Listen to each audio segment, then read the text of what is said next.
Hey guys, this is the Marriage and Real Estate Podcast. We're your hosts, Kevin and Aisha Shelton, and you are laughing at me. Why? Could you switch it up every week? It's my thing. Okay, no problem. It's my thing. So, welcome back to the podcast, everyone. We are very happy to be here today. Kevin is not sleepy again. I'm not going to yawn. Kevin is not going to yawn. He's No going to yawn bring challenge. that energy so you can smash that like button and comment and subscribe. I like that. Okay. So the real estate market has been doing some really interesting things. And I think the question of the day is, are millennials priced out of this market? So I know as millennials, everybody's like, time to buy, time to buy, time to buy. So it's a great time for us to cover this topic because our generation wants to know, now with rising interest rates, rising cost, can we buy? Everybody's saying buy, but can you buy? And what can you buy? I think is the big question. So the long and short answer is no. Millennials aren't priced out of the market. Okay. Yeah. But that comes with some caveats. So what can you buy and how can you buy it is the question, right? And I think as a generation, now that we're stepping into our best life, right? Best jobs, best happiness, things like that come in your 30s. So I think the youngest millennial now is 30. I think that's true. 31. Okay, there we go. 31. So the youngest of the millennials is 30, 32, 26. What? Is it that big? Is it that big? Is it that big of a? Is it to 96? Okay. 15 years. All right. 96. So the youngest millennial is 26. All right. And the oldest millennial is 42. 42. Yeah. Interesting. Wow. All right. That's a hell of a range. So are Let me just talk for myself. Listen, are 26 to 42-year-olds priced out of the market? That's a big range. It's a huge range. So on the 26 side, if we tackle this from age groups, Okay. depending on what you do and where you are, what market you're in, you may have challenges. But the good thing about real estate is there's lots of different types of real estate, right? So in higher price market, there's condos, there's townhomes, there's co-ops, there's a lot of things that you can buy into that still let you have equity and ownership, but it might not be your traditional single family house. In this market, in the Houston market, I think there's a plethora of opportunities, right? So, I was talking to another millennial the other day and we were talking about there's a listing on the market for $100,000. And it's by another friend of ours who's listing the property. And it's a little house in the back of another bigger house. Yeah. And he was like, man, what can you do with that? I said, you can live for $700 a month, right? So even at a 7% interest rate, if your mortgage, if you only have $100,000 on your mortgage, your note is still, exceptionally low. And it's cheaper than an apartment. So you have to ask yourself, what are you willing to do to own, right? Where are you willing to live to own? And I told him, I said, you live in an apartment right now. So take the location out. And you got neighbors on the top, on the bottom, on the right, on the left. Mm-hmm. So at least you might be in a backyard, but it's yours.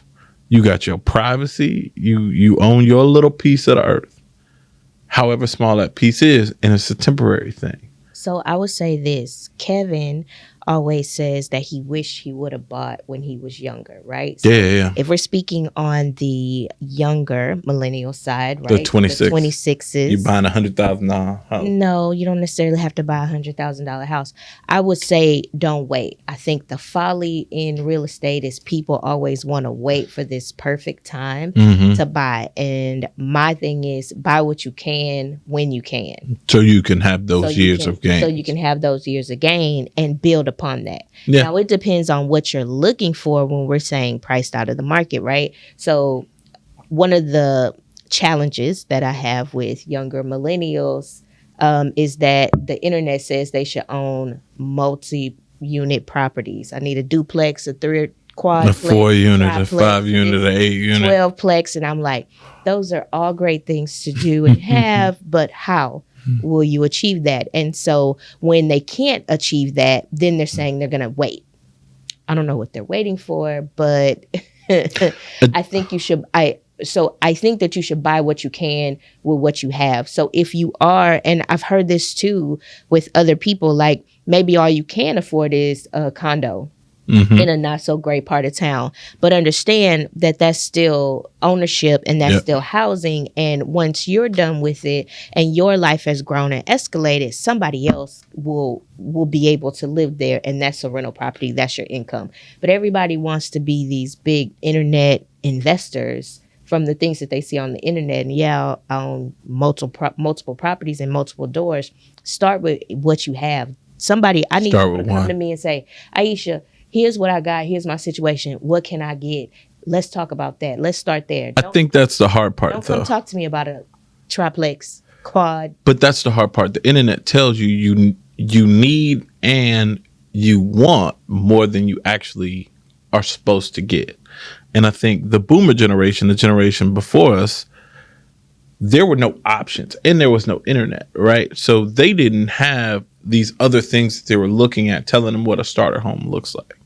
Now you're competing globally on what you see your peers in Atlanta and New York buying as a starter home. So people are judging themselves by a measuring stick that doesn't exist because the internet ain't real. Yeah, well, right? The internet is real, but real estate is local. Right. And so the strategies that they're using in Detroit are not the same strategies that you would employ for us in the Houston market. Right. So one, I think that you need to get educated on what's available in your market and then also strategize based on that, not based on what they say on Earn Your Leisure. Hashtag Earn Your Leisure. We need to put that in. No, don't. We need to put that in the comments. I would say this. It's very hard to compete with gurus or clips or TikToks telling you invest in whatever, because a lot of times people don't realize that your first starter home is an investment, right? Like that is investing. Owning is investment, right? That you're gaining equity in that. So I wouldn't even say don't follow Earn Your Leisure. I'd say... No, I didn't say that.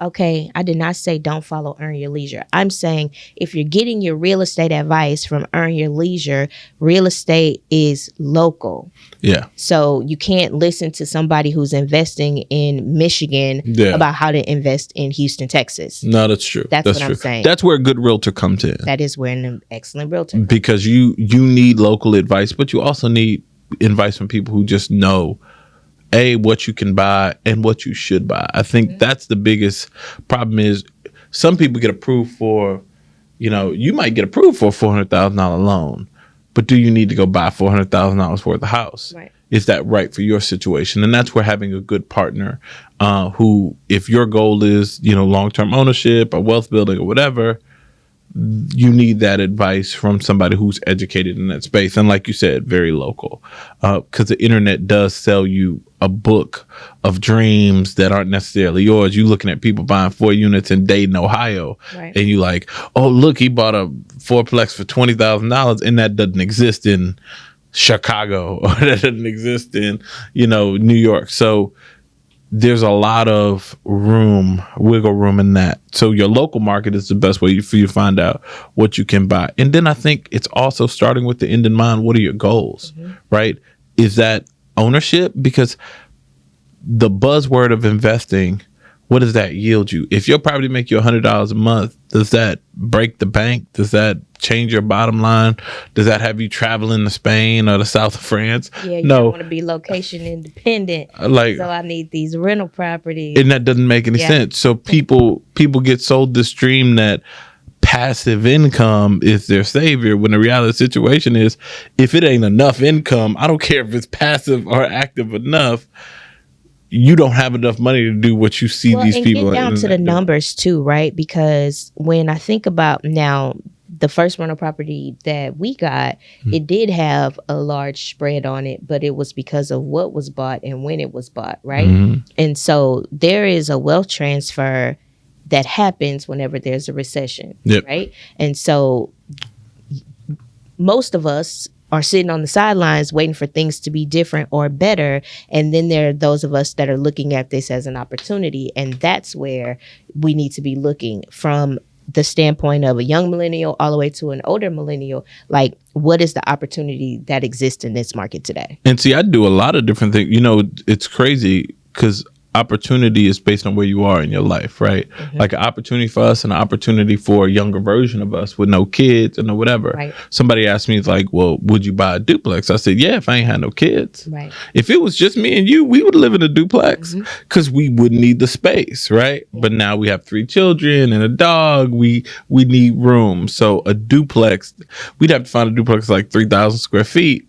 And then you have to ask yourself, does that make sense? So the reality of the situation is, your opportunities are as based on your options as, you know, as well as your obstacles, but that's what dictates your outcomes. Yeah. Because at the end of the day, if you make $20,000 a year, I don't care if the duplex was $100,000, you can't afford a $100,000 house. Yeah. At $20,000 a year. So maybe income is your problem, right? So like you said, that first property, it had a great spread, but does that spread make an impact for us now? No. But at the time, it made a world of a difference. No. What's the spread? $700. That doesn't make that. There's a reason why it doesn't, but if it were going to our bottom line, it would make a difference. If we had $700 put in, I'm just saying. What I'm saying to you is, in the grand scheme of things, sure, everything that adds to your bottom line, hell yeah, I don't makes know. a difference. I wouldn't want an extra $700. I'm not taking away the merit of that. But what I'm saying is, would you go out and put your capital at risk for something that produces $700 today? Yeah. Why? Because if that's one thing that continuously produces $700. But if you have the opportunity to know how to make something, but you have opportunities that make you more than that $700 a month. Yeah, but that's just one of my investments. Sure, but it's the same capital. So capital is limited. You have to pick between this $700 a month and something else that can generate much more money than that. Which would you choose? It depends. What does it depend on? I'm giving you those options right now. You didn't give me enough information on the second option. It's just like there's something greater on this side, and then there's $700. That's I'm talking hypothetically. So let's say over here, but here's $700. Okay, like, I don't you know have a what's rental. You have a rental property that makes $700 a month. Okay, or that is good spread. It's a great spread. I'm not arguing that. No. You have a rental property that makes $700 a month. Okay. Or you could invest the same amount of whatever the down payment of this is in something that could yield $2,000 a month. What is that? I don't know. I'd have to. I can't rock with your. I cannot rock with your example. Number one, it's a hypothetical example. But 700 is very concrete. That rental property yields us $700 a month. So when you tell me take this very concrete information or this abstract thing that's better, which would you prefer? I'm gonna go with this very concrete thing, which further proves my point that if you're making money on it, and I'm not saying now, is it worth $100 or $200? No, because the hassle of having a tenant and the capital expenditures that come in with maintaining that property, absolutely not.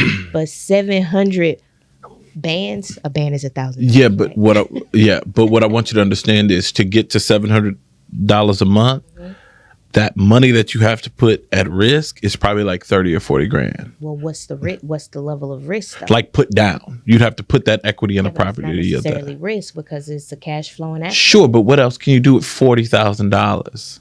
Who would put $40,000 down? If you are a new millennial, you don't have that much money. And on a new millennial buying at the top of the market, you're not going to have a property that yields you $700 a month. Because I had an interest rate of 6%. Sure. And I also got all of this assistance because I didn't make any money. Like, there's a way to make it work. That's all I'm trying to say. Yeah, and that property wouldn't have yielded $700 then. That's time. You're arguing time in the market. If you went and bought the same house today at $250,000 that you bought at $90,000, even with the same assistance, your mortgage would be much higher. The reason that it produces $700 a month is because you bought it 10 years ago. Let me give you an example of in this market how that can still be accomplished. What I had, that property that I bought was because of the time and the location, right? Sure. In this market, it looks a little bit different, but can yield the same thing. So now you can get a cheap house, 3-bedroom, 2-bathroom house, $250,000, $240,000 in Conroe, in somewhere on the outskirts of the city, right? Well, the city's pushing out anyway, so that's not a bad investment to make. I'm not arguing that. No, I know. I'm just saying, especially if you're going to, this is a temporary living situation, right? Same thing for me. When I bought the cheap house, I was like, this is a cheap house. It's perfect for me. It's little. It's just me. But then as my family grows and as my life does something different, then I'll migrate and do something different. I'm just saying, like, have a plan and don't wait. Like, no, I'm 100% with you. But the point that I'm illustrating to you is investment profiles look different with time and experience. So with your experience, you're going to have a vehicle that makes more than $700 a month. So it's an arbitrary example. But babe, what I'm saying is I still want to have, that's just like, okay. I'm not saying you don't want to have it. I know, but that's just like saying we're going to build a duplex on whatever street, right? Mm-hmm. That's still going to be a little bit of cash flow because there'll be. Actually, no. So we're going to build 3 units there and it's going to cash flow like $2,000 a month. We're talking about everyday lay people, not a builder and a realtor. That's my point. A builder and a realtor get together. That's my point. What is your point? That we can make a property that for the same $20,000, $30,000 that generates $2,000 a month versus $700 a month just buying and placing money into a property. I know y'all. This is off the point. I know y'all think we're crazy, but these are the kind of arguments that we have, and I'm sure people are watching like y'all both right, because two things can be true at the same time. So for the everyday person who doesn't have our skill set, who doesn't have our access to the market, who doesn't have our knowledge of the market, their best bet is to partner with a great expert, a local realtor, somebody who can advise you. B, buy what you can buy. Buy what you can buy now. Because then you get the gains over time that give you that level of investment, right? So your property might start off making $100 a month, and then it might grow to $700 a month. Yeah. But you don't have that opportunity if you're not buying. If everybody is running towards it, then you should run away. And if everybody's running away, then, I would run toward it. That's what Warren Buffett said, something to that effect. No. Somebody said that. Warren Buffett said if there's blood in the streets, invest. He said when everybody's scared, invest. And when everybody's investing, be scared. Did I just say that? No, I said the gist of it. Okay, well. The point is, buy something. Buy something. Even if you're a millennial, even if you're 26 or you're 42, buy something. Buy something. Don't wait. Are millennials priced out of the market? No. Do millennials have to sacrifice their comforts in order to get something in this market? Probably, yes. Right? And that makes a difference because most people are looking for their house to be their dream home. I'm away from my dream home. I'm away for a husband. I'm away for a family. I'm going to wait. And while you're waiting, you're missing out on the benefits of real estate. And so you can get a husband and you can get a family, but you should get a house right now, whatever that looks like for you, a condo in Conroe, in the city, down payment assistance, an affordable house that's, offered up by the city of Houston. Get into something so that you can reap the benefits of investing. And investing yourself by smashing that like button. Wow.